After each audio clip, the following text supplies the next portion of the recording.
Ron Paul is calling for investigations of the U.S. Mint, the Federal Reserve, a lot more set to do that tomorrow in Congress. Max Kaiser coming up in about 22 minutes to go over this breaking news with us. We're almost out of time with Lindsey-Williams.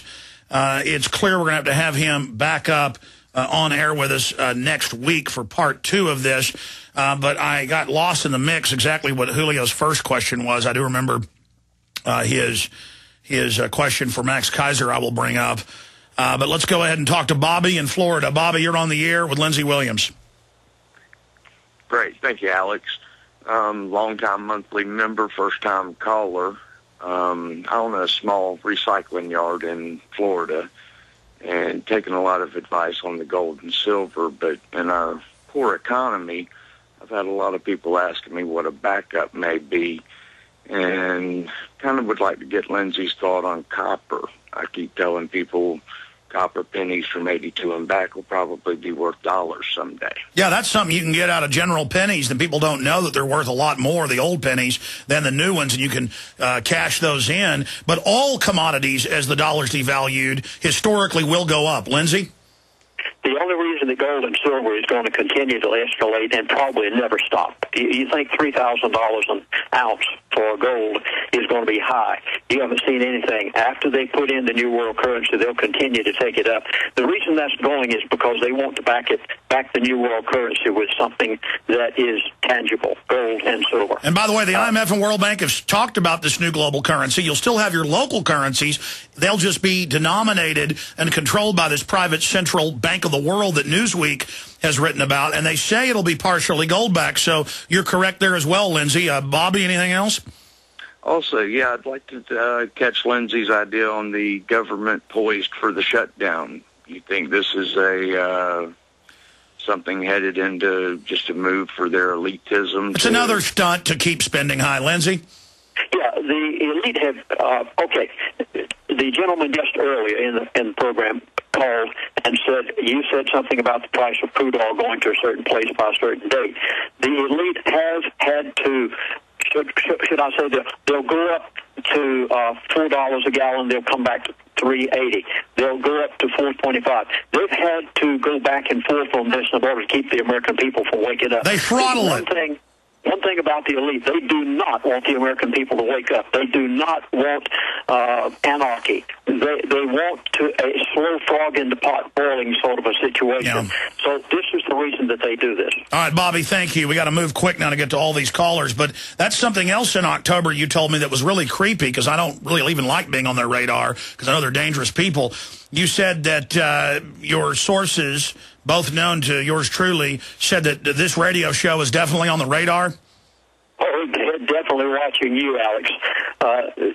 2 times over these past 35 years, they've contacted me and threatened me. They haven't done that to you yet, fortunately, and I don't think they will, because please, you've got to see this. The last thing I've been told, I was told this by Mr. Frompoy after he passed away, the last thing to go in America is going to be talk radio. People like you and others that are doing the same thing you're doing. You are the last people they're going to shut up. The reason is they don't want the American people to get too alarmed over what's happening. They know when that happens that the American people will get upset. At that point, they'll have them so under control by the dollar that they can basically do with them what they want to. But, yes, you are on their radar. Oh, boy. Janice in Michigan, you're on the air. Go ahead. Thank you. It's an honor to talk to both of you. And, Lindsey, we even show your films in our Sunday school class, for the prophecy class. And, I've been telling my friends that when GM was going there, they're saying, they're going down, they're bankrupt, they're going bankrupt. And I said, this is planned, this is a takedown, and this is a government takeover. I called it, and they made fun of me. When we went into Egypt, I said when all this was going on in Egypt, they called me a Mubarak supporter. Thanks a lot, I mean, these are patriotic friends that supposedly that accused me of being and I told them this was a planned, staged thing, and that it was going to spread throughout the Middle East, because I listen to you and I know what's going on. I can see it. I know how to interpret the news, and I'm just so thankful for you today to be saying this. And this is all staged. And I would like to ask Ron Paul about the Tea Parties and have you and Alex talk more about this, because they've been taking over, or the Republican Party is all it is. But and Ron Paul's the one that started the Tea Parties. But my question to you, Lindsey, is about the stock market. Do you have any news on what would happen to the stock market as the dollar falls? The plunge protection team is going to keep the stock market up as long as they possibly want it there. And the only reason it's staying there is because of the plunge protection team that comes to its rescue every day. By the way, I feel honored that you would show my films in your Sunday school class. This is appreciative of me. Now, every single one of us, so you, me, all of us, are thankful to Alex Jones. Do you realize that none of this message could get out were it not for Alex's program? Well, Lindsey, you don't. I appreciate that, and we appreciate you, but we've got to hurry to the next caller. But I'm just doing my duty. Thank you so much, sir. Thank you, Janice.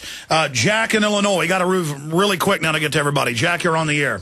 Hey, Alex. Lindsey, I certainly respect your work. Let's go back to the BP Gulf oil disaster for a moment.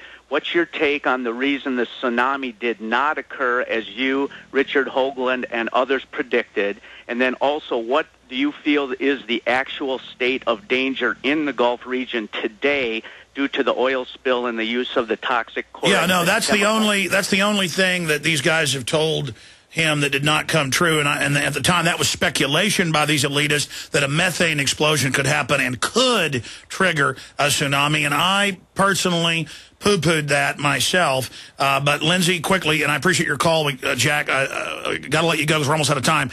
Your take on that, Lindsey? When they hit this super deep well in the Gulf of Mexico, they knew that they could not control it. They did not know what was going to happen. They knew if they used a nuclear device that it could possibly rupture that stratum. And that was talked about on the news. I mean, that was just Lindsey reporting on things in the news. Yes, and they knew that there was a possibility of this. And when those people were giving me, some insiders in BP were giving me every detail of what was happening in the Gulf, they said, this could possibly happen. People better watch out just in case it does. But, of course, it did not, and I think even they were glad that it didn't, or they would have been in big trouble. Yeah, that's different from a globalist policy. Oh, I remember what the last caller wanted to know. He wanted to know if the tsunami could have been staged. And then during the break, you were talking to me before we forgot what the question was, and you were saying the elitists told you that no, that was not a staged event. That was not a bombing of the nuclear power plant.